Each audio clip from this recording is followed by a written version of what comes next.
법안도 자신들이 내란을 중심으로 논의하겠다는 속이 뻔히 보이는 주장만 되풀이해 왔습니다. 더불어민주당이 다수 어리석으로 밀어붙인 민생법안이라고 이름하여 밀어붙인 법안들을 볼 때 의지가 있었다면 특검법 통과는 100번이라도 더 되고 남았을 것입니다. 더욱이 특검은 수사가 제대로 되지 않을 때, 수사를 믿을 수 없을 때, 이럴 때 특검을 도입해서 하는 것인데, 수사가 제대로 되지 않을 때는 이런저런 이유로 특검을 피하다가 이제 정권이 바뀌어서 수사를 제대로 하기 시작하니까 특검 주장을 하고 있습니다. 의도적인 시간 끌기, 물타기 수사 지연의 다름이 아닙니다. 지난해 9월 이재명 당시 경기도지사는 특검 수사를 하면서 시간을 끄는 것은 적폐 세력들의 수법이라고까지 했습니다. 이 말씀이 그대로 맞는 것 같습니다. 수사가 제대로 진행되고 있으니까 특검 요구를 하면서 특검으로 가져가서 시간 끌기 하려고 하는 것 같습니다.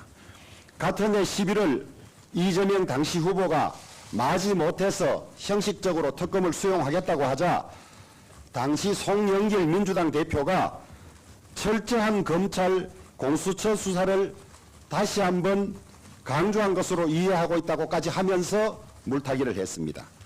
이러던 사람들이 이제 와서 특검하자는 것은 속이 뻔히 보이는 시간 끌기 수사 회피의 다름이 아닙니다.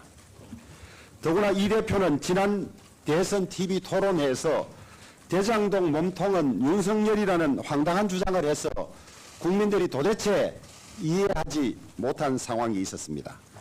오늘 기자회견에서 또다시 윤석열 대통령을 물고 늘어진 것은 자신이 최대 치적이라고 했던 대장동 사건의 핵심은 빼놓고 물타기, 물귀신 작전, 논점 흐리기에 다름이 아닌 것 같습니다. 특검은 할수록 정쟁이 심화된다는 것을 우리가 경험으로 이미 알고 있습니다. 이재명 대표는 특검으로 가고 정쟁을 없애서 민생에 집중하자고 하고 있습니다마는 정쟁을 없애고 가장 민생에 집중하는 방법은 지금 검찰이 신속하고 엄정하게 제대로 수사를 해서 결과를 국민들에게 보고하는 길밖에 없습니다. 자신의 사법 리스크를 피하기 위해서 민주당을 동원하고 국회를 정쟁의 도가니로 몰아넣는 것은 해서는 안 될 일입니다. 아마 이런 리스크를 본인이 스스로 예상을 했기 때문에 지역구를 굳이 옮겨서 불체포 특권 보장되는 의원을 하려고 했고 또 당대표가 되어서 당을 방탄으로 세우려고 했던 것이 아닌가 하는 그런 확신만 국민들에게 더 심어줄 뿐입니다. 지금 검찰이 제대로 수사하고 있고 그 수사는 대한민국 법원이 감독을 하고 견제를 하고 지켜보고 있습니다.